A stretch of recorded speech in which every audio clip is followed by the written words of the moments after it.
नमस्कार दोस्तों, स्वागत है आपका आज की हमारी इस क्लास में। तो आज हम 10वीं कक्षा का जो प्री बोर्ड एग्ज़ाम हुआ है उसके प्रश्न देखते हैं। उसमें व्याकरण के भी प्रश्न आए हुए हैं और क्षितिज से भी हैं। तो सबसे पहले हैं व्याकरण के प्रश्न और पहला प्रश्न है, महात्मा समास का भेद बताइए। मतलब कि महात्मा शब्द में कौन सा समास है, तो कौन सा हो जाएगा? महान है जो आत्मा, मतलब कर्मधारय समास हो जाएगा। अगला हमारा प्रश्न है, अत्यधिक शब्द में कौन सी संधि है?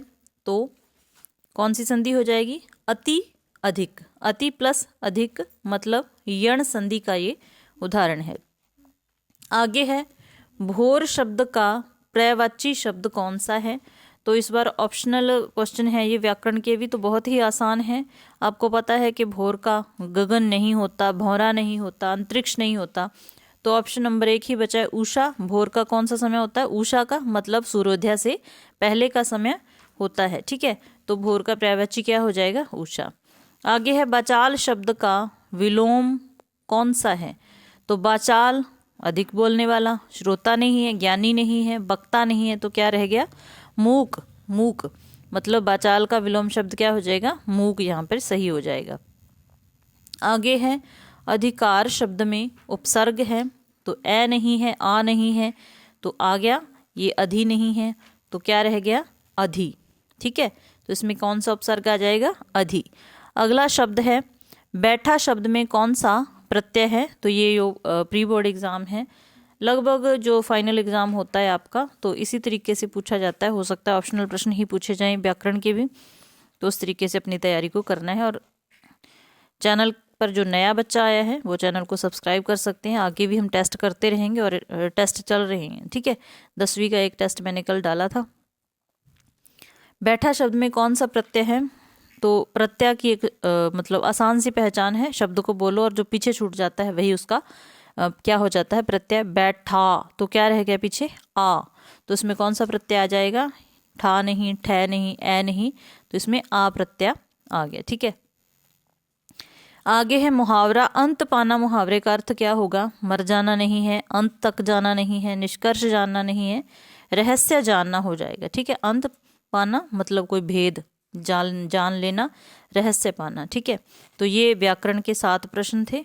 उसके बाद ये व्याकरण के शॉर्ट आंसर टाइप क्वेश्चन आ गए। चौपाई छंद की परिभाषा पूछी है, अविकारी शब्द की परिभाषा है, संधि की परिभाषा, उसके भेद हैं। ठीक है, उसके बाद शब्द किसे कहते हैं। हम ऑप्शनल क्वेश्चन पर चलते हैं। तो आगे है, उतते धार बही में किसकी धार का उल्लेख है? तो किसकी धार की बात हो रही है? योग की धार की बात हो रही है। नेक्स्ट है, रे नृप बालक कालवश किसे कहा गया है? तो ये शब्द परशुराम ने किसके लिए कहे हैं? लक्ष्मण के लिए कहे हैं। ठीक है, आगे है, गागर रीति से कवि किसके खालीपन की बात कर रहा है? तो किसके? मन के खालीपन की बात कर रहा है। नेक्स्ट है, उत्साह किस प्रकार का गीत है? तो उत्साह एक आह्वान गीत है। ठीक है, नेक्स्ट है, परस पाकर में कौन सा अलंकार है? परस पाकर में, तो वर्ण की आवृत्ति के कारण कौन सा हो जाएगा? अनुप्रास अलंकार।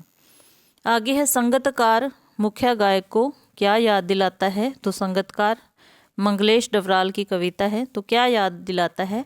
बचपन। बचपन मतलब जब मुख्य गायक भी नौ सीखिया था, तो उसके बचपन को याद दिलाता है कौन? संगतकार मुख्य गायक को। ठीक है, आगे है अगले जो प्रश्न है, हाँ, सबसे पहले है, नेताजी की प्रतिमा पर कैसा चश्मा लगा था? तो क्या सोने का लगा था, पत्थर का लगा था, चांदी का लगा था? ठीक है, तो ये सभी गलत हैं। कौन सा सही हो जाएगा? सामान्य काले फ्रेम का चश्मा लगा हुआ था, क्योंकि जो उसका ओरिजिनल चश्मा था वो तो मास्टर बनाना ही भूल गया था। ठीक है, नेक्स्ट है, बाल गोविंद भक्त किस विधा का पाठ है? तो विधा से एक प्रश्न जरूर आ जाता है, विधा जरूर पूछी जाती है, याद रखना है। तो कैसा पाठ है? ये एक रेखा चित्र है। ठीक है, नवाब साहब रेलगाड़ी में किस श्रेणी में सफ़र कर रहे थे? तो कौन सी श्रेणी में सफ़र कर रहे थे? द्वितीय श्रेणी में। और दर्जा पूछा जाए तो दूसरे दर्जे से सफ़र कर रहे थे। ठीक है, मन्नू भंडारी का जन्म कहाँ हुआ था? तो कहाँ हुआ था? भानपुरा से। एक जीवन परीक्षा से भी प्रश्न आ जाता है। जन्म भी पूछा जा सकता है, मृत्यु, कोई पुरस्कार पूछा जा सकता है, किसी का जन्म कहाँ हुआ तो वो भी पूछा जा सकता है। ठीक है, आगे है शहनाई बजाने के प्रयोग में आने वाली रीढ़ किससे बनती है? रीढ़ किससे बनती है? नरकट से। ठीक है, आगे है सभ्यता किसका परिणाम है? तो सभ्यता संस्कृति का परिणाम है। तो ये आए हैं टोटल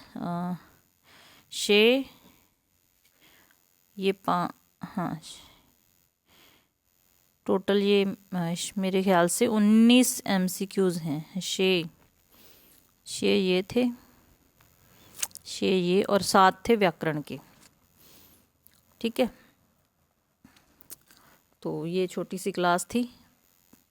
हर एग्ज़ाम के लिए हिंदी के लिए ये मतलब हेल्पफुल हो सकती है, क्योंकि व्याकरण हर जगह पूछी जाती है। क्लास अच्छी लगी तो लाइक कर देना, चैनल पर नए हो तो चैनल को सब्सक्राइब कर लेना। मिलते हैं ऐसे ही फिर नेक्स्ट क्लास में। NCERT के टेस्ट चल रहे हैं 10वीं 12वीं के, और साथ के साथ हम 11वीं और 9वीं के भी शुरू कर देंगे PGT हिंदी के लिए। ठीक है, एस्टेट की तैयारी करते हैं हम। तो क्लास देखने के लिए धन्यवाद।